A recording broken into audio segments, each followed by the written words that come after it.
All right, we'll go ahead with questions on the Zoom. Jeff, go ahead. Yeah, Skylar, just talk to me about your game, and also kind of what did you do to kind of prepare, going in?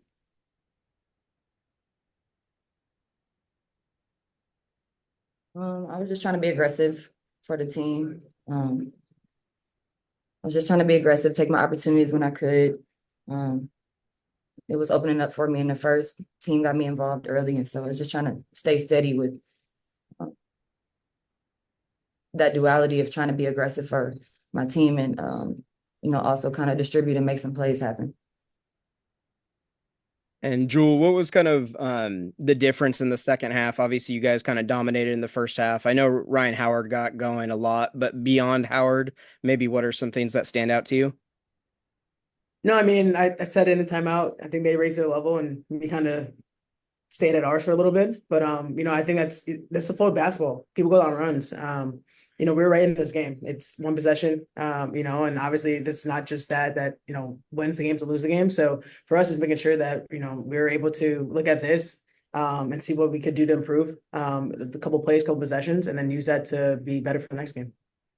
And then last one for me, Jewell, just some words on Skylar's performance tonight. Yeah, no, I mean, without her, we're really not in this game, and we understood that. And from the start, it's aggressive on both ends of the floor, got us going, and so that's what we need from her, and that's what she's able to bring. And so, having that and knowing that the game, especially when you're coming on the road, you want to punch first, and so I think she did that, and we need to meet her there, and I think we were consistent at some points, but I think further, for moving forward, we have to be all at the same level all the time, and it's nice to see her hit that rhythm and flow. Definitely. Thank you, ladies. That's all I got for you guys. Thank you. Yeah, no. First, just overall thoughts on the entire game.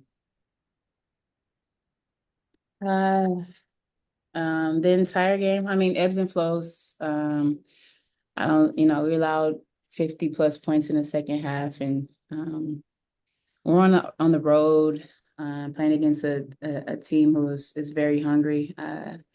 We can't allow ourselves to not be locked in on the defensive side of the basketball. Gritty game from Atlanta.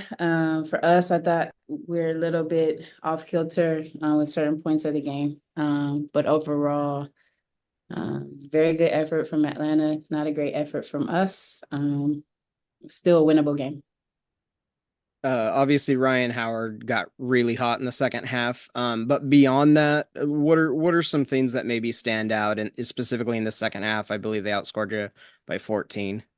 To me, it kind of just put their heads down and attacked some mismatches, some matchups.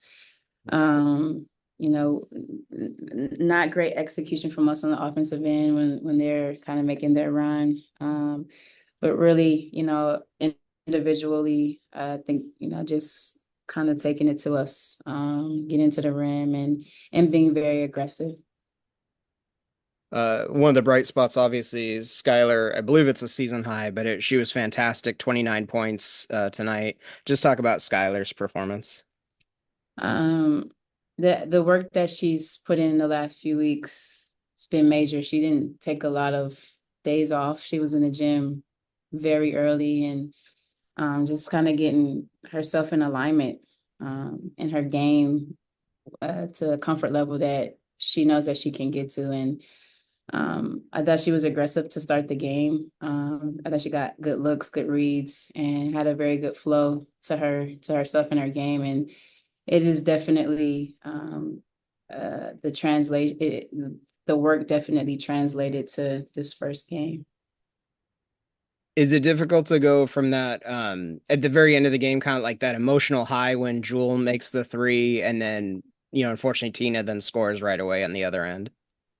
Yeah, I mean, I thought that our end of game execution up to that point was pretty sharp. I think that's something that we hadn't got a lot of reps with and kind of hadn't really executed at a high level with. So, Jules hits an amazing shot, and you want to, hopefully send the game into overtime with just one defensive possession, and a punch into Tina, a highly contested shot. I thought Nneka played her butt off. Early foul trouble, but to be in a situation where we, contest Tina close to the rim. It took a bounce, and it is tough, but we put ourselves in this situation by not being sharp early on in the game. And so we can't pinpoint this one particular play, but I thought that up until that point, I was pretty, content with us fighting back at the end. Yeah, and I think last one for me, do you think maybe it was a little risky, like with NECA? It seemed like she kind of tried to jump the pass at the very end, but there was no like backside help. I didn't see the play completely. I think, Nega's a consummate pro. She's played Tina Charles her whole career. I think she was probably trying to make the catch a little bit tougher. I know Nas was on the opposite side and some action on the backside of that to kind of occupy. But at the end of the day, that's a great player making a shot that she makes in her sleep. So I have to take a look at the film. I thought NECA was, there in front of her contested, and I'll take a contested shot. Definitely. Thank you for the time, Coach. Anyone else with questions for Coach? No? All right. Thanks, Coach.